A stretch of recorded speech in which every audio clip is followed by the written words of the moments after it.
नमस्कार दोस्तों। प्रस्तुत है सतीश सैनी जी के द्वारा लिखी कहानी पिताजी ने किया क्या है। जितनी बार पढ़े रो जरूर देंगे। पिताजी आपने मेरे लिए किया क्या है। अजी सुनते हो, राहुल को कंपनी में जाकर टिफिन दे आओगे क्या। क्यों, आज राहुल टिफिन लेकर नहीं गया। शरद राव ने पूछा। आज राहुल की कंपनी के चेयरमैन आ रहे हैं, इसलिए राहुल सुबह 7 बजे ही निकल गया और इतनी सुबह खाना नहीं बन पाया था। ठीक है, दे आता हूँ मैं। शरद राव ने हाथ का पेपर रख दिया और वे कपड़े बदलने के लिए कमरे में चले गए। पुष्पाबाई ने राहत की सांस ली। शरद राव तैयार हुए, मतलब उसके और राहुल के बीच हुए विवाद को उन्होंने नहीं सुना था। विवाद भी कैसा, हमेशा की तरह राहुल का अपने पिताजी पर दोषारोपण करना और पुष्पाबाई का अपने पति के पक्ष में बोलना। विषय भी वही, हमारे पिताजी ने हमारे लिए किया क्या, मेरे लिए क्या किया है मेरे बाप ने। माँ, मेरे मित्र के पिताजी भी शिक्षक थे, पर देखो उन्होंने कितना बड़ा बंगला बना लिया। नहीं तो एक है हमारे पापा, अभी भी हम किराए के मकान में ही रह रहे हैं। राहुल, तुझे मालूम है कि तुम्हारे पापा घर में बड़े हैं और 2 बहनों और 2 भाइयों की शादी का खर्चा भी उन्होंने ही उठाया था। सिवाय इसके तुम्हारी बहन की शादी का खर्चा भी उन्होंने ही किया था। अपने गांव की जमीन की कोर्ट कचहरी भी लगी रही। ये सारी जवाबदारियां किसने उठाई। क्या उपयोग हुआ इसका। उनके भाई बहन बंगलों में रहते हैं। कभी भी उन्होंने सोचा कि हमारे लिए जिस भाई ने इतने कष्ट उठाए उसने एक छोटा सा मकान भी नहीं बनाया, तो हम ही उन्हें एक मकान बना कर दे दें। एक क्षण के लिए पुष्पाबाई की आंखें भर आईं। क्या बताएं अपने जन्म दिए पुत्र को, बाप ने क्या किया मेरे लिए पूछ रहा है। फिर बोली, तुम्हारे पापा ने अपना कर्तव्य निभाया, भाई बहनों से कभी कोई आशा नहीं रखी। राहुल मूर्खों जैसी बात करते हुए बोला, अच्छा वो ठीक है, उन्होंने हजारों बच्चों की ट्यूशन्स ली। यदि उनसे फीस लेते तो आज पैसों में खेल रहे होते। आजकल के क्लासेस वालों को देखो, इम्पोर्टेड गाड़ियों में घूमते हैं। यह तुम सच बोल रहे हो, परंतु तुम्हारे पापा का तत्व था ज्ञान दान का पैसा नहीं लेना। उनके इन्हीं तत्वों के कारण उनकी कितनी प्रसिद्धि हुई और कितने पुरस्कार मिले उन्हें, उसकी कल्पना है तुझे। यह सुनते ही राहुल एकदम नाराज हो गया। क्या चाटना है उन पुरस्कारों का। उन पुरस्कारों से घर थोड़े ही बनते आएगा। पड़े हैं धूल खाते हुए, कोई नहीं पूछता उनको। इतने में दरवाजे पर दस्तक सुनाई दी। राहुल ने दरवाजा खोला तो शरद राव खड़े थे। पापा ने उनका बोलना तो नहीं सुना, इस डर से राहुल का चेहरा उतर गया, परंतु शरद राव बिना कुछ बोले अंदर चले आए और वह बात वहीं पर खत्म हो गई। ये था पुष्पाबाई और राहुल का कल का झगड़ा। पर आज शरद राव ने टिफिन साइकिल को अटकाया और तपती धूप में औद्योगिक क्षेत्र की राहुल की कंपनी के लिए निकल पड़े। 7 किलोमीटर दूर कंपनी तक पहुंचते पहुंचते उनका दम फूल गया था। कंपनी के गेट पर सिक्योरिटी गार्ड ने उन्हें रोक दिया। राहुल पाटिल साहब का टिफिन देना है, अंदर जाऊं क्या। अभी नहीं, साहब आए हुए हैं, गार्ड बोला। चेयरमैन साहब आए हुए हैं, उनके साथ मीटिंग चल रही है, किसी भी क्षण वो मीटिंग खत्म करके आ सकते हैं, तुम बाजू में ही रहिए। चेयरमैन साहब को आप दिखना नहीं चाहिए। शरद राव थोड़ी दूरी पर ही खड़े रहे। आसपास कहीं भी छांव नहीं थी। थोड़ी देर बोलते बोलते 1 घंटा निकल गया। पाँव में दर्द उठने लगा था, इसलिए शरद राव वहीं एक तख्त पत्थर पर बैठने लगे। तभी गेट की आवाज आई, शायद मीटिंग खत्म हो गई होगी।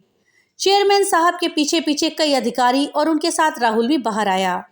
उसने अपने पिताजी को वहां खड़े देखा तो मन ही मन नाराज हो गया। चेयरमैन साहब कार का दरवाजा खोलकर बैठने ही वाले थे तो उनकी नज़र शरद राव की ओर उठ गई। कार में ना बैठते हुए वो वैसे ही बाहर खड़े हो गए। वो सामने कौन खड़ा है, उन्होंने सिक्योरिटी गार्ड से पूछा।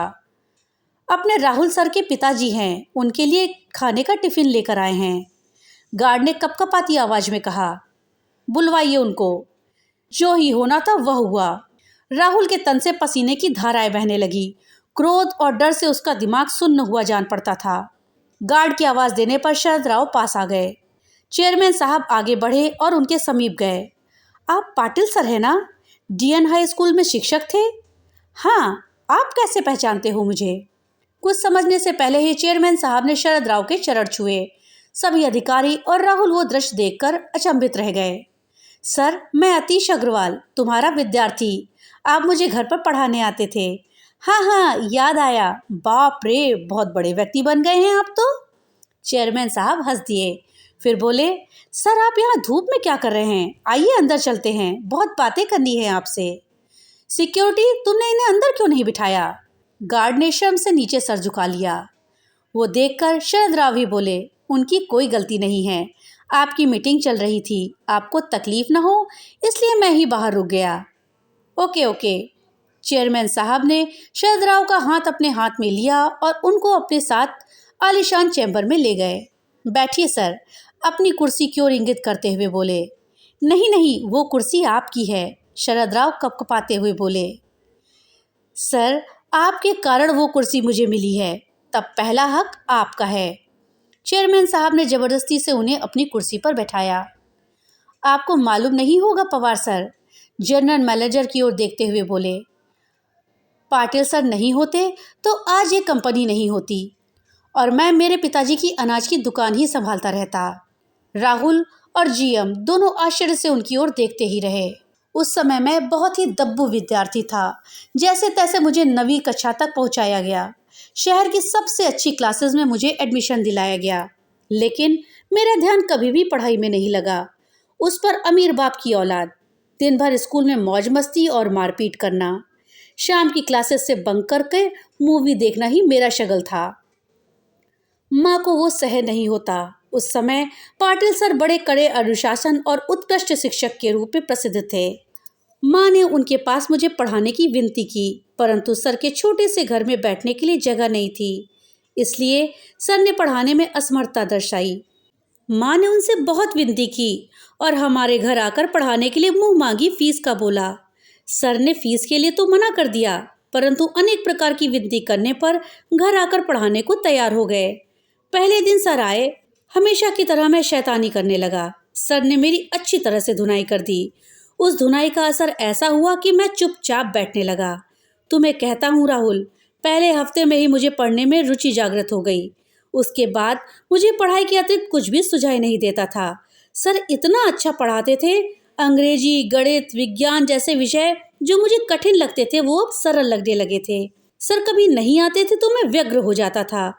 9वीं कक्षा में मैं दूसरे नंबर पर आया। माँ पिताजी को खूब खुशी हुई। मैं तो जैसे हवा में ही उड़ने लगा था। 10वीं में मैंने सारी क्लासेस छोड़ दी और सिर्फ पाटिल सर से ही पढ़ने लगा और 10वीं में मेरिट में आकर मैंने सबको चौंका दिया था। माय गुडनेस, पर सर फिर भी आपने सर को फीस नहीं दी? जनरल मैनेजर ने पूछा। मेरे माँ पिताजी के साथ मैं सर के घर पर पेड़े लेकर गया था। पिताजी ने सर को 1 लाख रुपए का चेक दिया। सर ने वो नहीं लिया। उस समय सर क्या बोले वो मुझे आज भी याद है। सर बोले, मैंने कुछ भी नहीं किया, आपका लड़का ही बुद्धिमान है। मैंने सिर्फ उसे रास्ता बताया और मैं ज्ञान नहीं बेचता, मैं वो दान देता हूँ। बाद में मैं सर के मार्गदर्शन में ही 12वीं में पुनः मेरिट में आया। बाद में बीई करने के बाद अमेरिका जाकर एमएस किया और अपने शहर में ही कंपनी शुरू कर दी। एक पत्थर को तराश कर सर ने हीरा बना दिया और मैं ही नहीं तो सर ने ऐसे अनेक असंख्य हीरे बनाए हैं। सर आपको कोटि कोटि प्रणाम। चेयरमैन साहब ने अपनी आंखों में आए अश्रु रुमाल से पोंछे। परंतु ये बात तो अद्भुत ही थी कि बाहर शिक्षा का और ज्ञान दान का बाजार भरा पड़ा होकर भी सर ने एक भी रुपया ना लेते हुए हजारों विद्यार्थियों को पढ़ाया। न केवल पढ़ाए पर उनमें रुचि भी जगाई। वाह सर, मान गए आपको, आपके आदर्श को।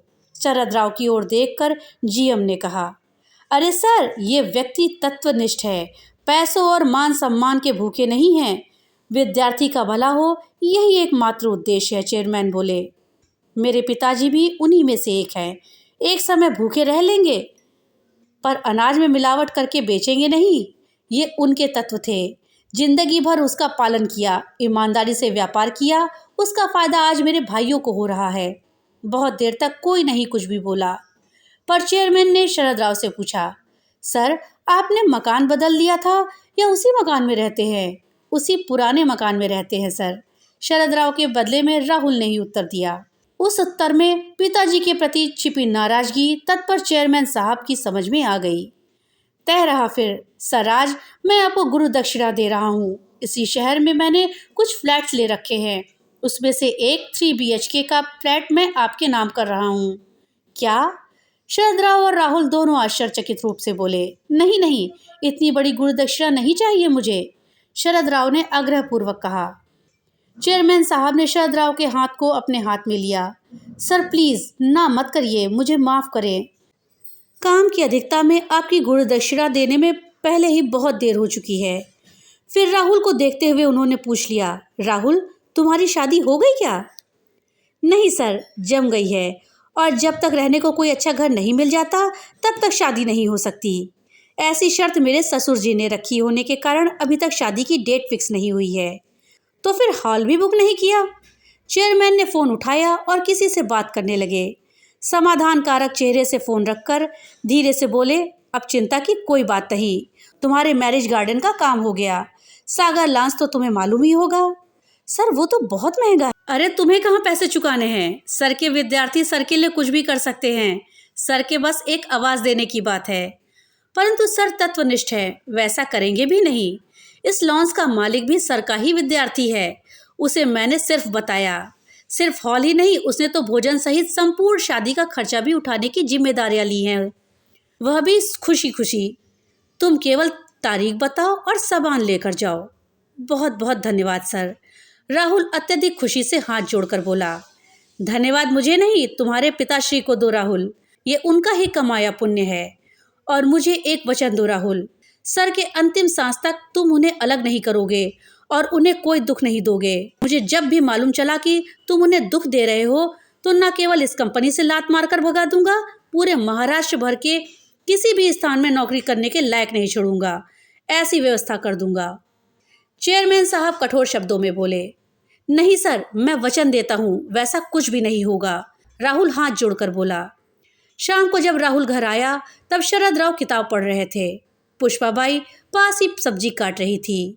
राहुल ने बैग रखी और शरद राव के पाँव पकड़कर बोला, पापा मुझसे बहुत बड़ी गलती हो गई, मैं आपको आज तक गलत समझता रहा, मुझे पता नहीं था पापा आप इतने बड़े व्यक्तित्व वाले हो। शरद राव ने उसे उठाकर अपने सीने से लगा लिया। आपका लड़का क्यों रो रहा है? पुष्पाबाई की समझ में नहीं आ रहा था। अपना लड़का क्यों रो रहा है? पुष्पाबाई की समझ में नहीं आ रहा था, परंतु कुछ अच्छा घटित हुआ है, इसलिए पिता पुत्र में प्यार उमड़ रहा है। ये देखकर उनके नैनों से भी कुछ बूंदें गाल पर लुढ़क आई। दोस्तों, आप सभी से एक विनती है, कृपया अपने पिताजी से कभी यह ना कहें कि आपने मेरे लिए किया ही क्या है। जो भी कमाना हो वो स्वयं अर्जित करें। जो शिक्षा और संस्कार उन्होंने तुम्हें दिए हैं वही कमाने के लिए पथ प्रदर्शक हैं। दोस्तों, कहानी अगर अच्छी लगी हो तो लाइक और ज़्यादा से ज़्यादा शेयर करिएगा। और हाँ, अगर चैनल पे नए आए हैं तो चैनल को सब्सक्राइब करना मत भूलिएगा और अपने विचार हमें कमेंट बॉक्स में लिख करके ज़रूर बताइएगा। तो मिलते हैं अगली एक नई कहानी के साथ, तब तक के लिए बाय बाय।